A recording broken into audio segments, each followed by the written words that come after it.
जय श्री कृष्ण। राधे राधे। आज हम सुनेंगे जया एकादशी व्रत की कथा। कथा इस प्रकार है। महाधनुर्धारी अर्जुन बोले, हे प्रभु, कृपा करके आप मुझे माघ मास के शुक्ल पक्ष की एकादशी के विषय में विस्तार सहित बताएं।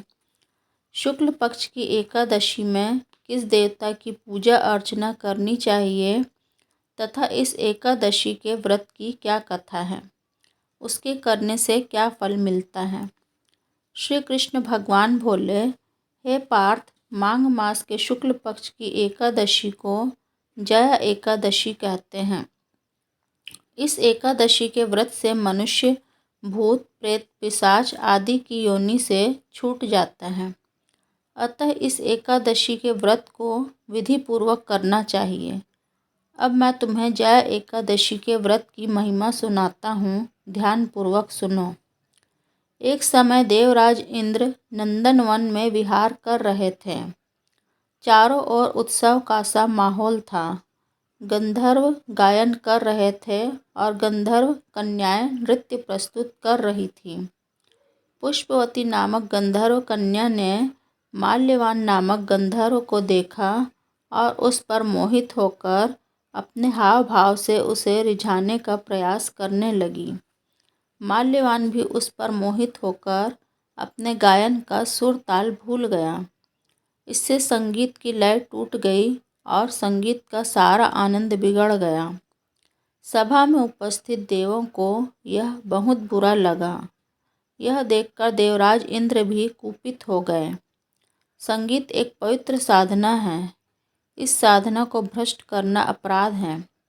अतः इंद्र क्रोधित हो उठे और उन्होंने पुष्पवती तथा माल्यवान को शाप दे दिया।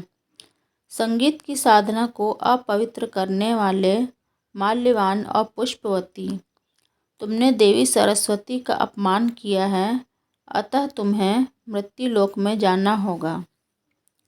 गुरुजनों की सभा में असंयम और लज्जाजनक प्रदर्शन करके तुमने गुरुजनों का भी अपमान किया है। इसीलिए इंद्रलोक के निवास के बदले अब तुम अधम पिशाच योनि असंयमी का सा जीवन बिताओगे। इंद्र का शाप सुनकर वे अत्यंत दुखी हुए और हिमालय पर पिशाच बनकर दुखपूर्वक जीवन व्यतीत करने लगे। उन्हें गंध रस स्पर्श आदि का कुछ भी ज्ञान नहीं था। वहीं उन्हें असहनीय दुख सहने पड़ रहे थे। रात दिन में उन्हें एक क्षण भी निद्रा नहीं आती थी। उस स्थान पर अत्यंत सर्दी थी, जिसके कारण उनके रोम खड़े हो जाते थे, हाथ पैर सुन्न हो जाते थे, दांत किटकिटाने लगते थे।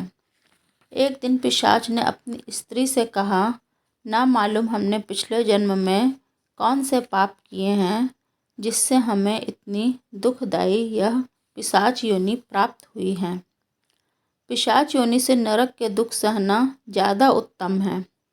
इस प्रकार अनेक विचारों को करते हुए वे अपने दिन व्यतीत करने लगे।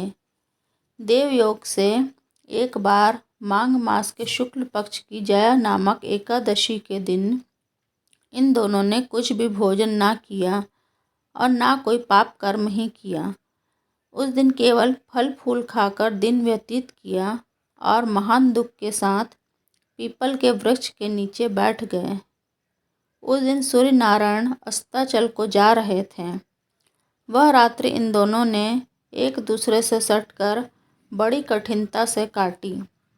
दूसरे दिन प्रातःकाल होते ही भगवान के प्रभाव से इनकी देह छूट गई और अत्यंत सुंदर अप्सरा और गंधर्व की देह धारण करके तथा सुंदर वस्त्रों तथा आभूषणों से अलंकृत होकर वे स्वर्गलोक को चले गए। उस समय आकाश में देवगण तथा गंधर्व उनकी स्तुति करने लगे। नागलोक में जाकर इन दोनों ने देवराज इंद्र को प्रणाम किया। इंद्र को भी उन्हें देखकर महान आश्चर्य हुआ और उन्होंने पूछा, तुमने पिशाच योनि से किस प्रकार मुक्ति मिली, उसका पूरा वृत्तांत मुझसे कहो। इस पर माल्यवान बोला, हे देवेंद्र, भगवान विष्णु के प्रभाव तथा जया एकादशी के व्रत के पुण्य से हमारी पिशाच योनि छूटी है। इंद्र बोले, हे माल्यवान, एकादशी व्रत करने से तुम लोग पिशाच की देह को छोड़कर पवित्र हो गए हो, इसीलिए हम लोगों के लिए भी वंदनीय हो गए हो, क्योंकि शिव तथा विष्णु भक्त हम लोगों के वंदना करने योग्य हैं। अतः आप दोनों धन्य हैं। अब आप आनंद के साथ विहार करो। हे कुंती पुत्र, इस जया एकादशी का व्रत करने से कुयोनि से मुक्ति मिल जाती है। जिसने भी इस एकादशी व्रत को कर लिया, उसने मानो सब तप यज्ञ दान कर लिए हों। जो मनुष्य भक्ति पूर्वक जया एकादशी व्रत करते हैं, वे सहस्त्र वर्ष तक स्वर्ग में निवास करते हैं। कथा सार इस प्रकार है। संगीत एक साधना है, एक विद्या है, इसमें पवित्रता आवश्यक है। फिर जिस सभा में अपने से बड़े गुरुजन आदि उपस्थित हों, वहाँ प्राणी को संयम और मर्यादा बनाए रखना चाहिए, ताकि गुरुजनों का सम्मान बना रहे। गुरुजनों का अपमान करने वाला घोर नरक भोगता है। जय श्री कृष्ण। राधे राधे। आपको मेरा चैनल अच्छा लगे तो इसे लाइक करिए, सब्सक्राइब करिए और शेयर कीजिए।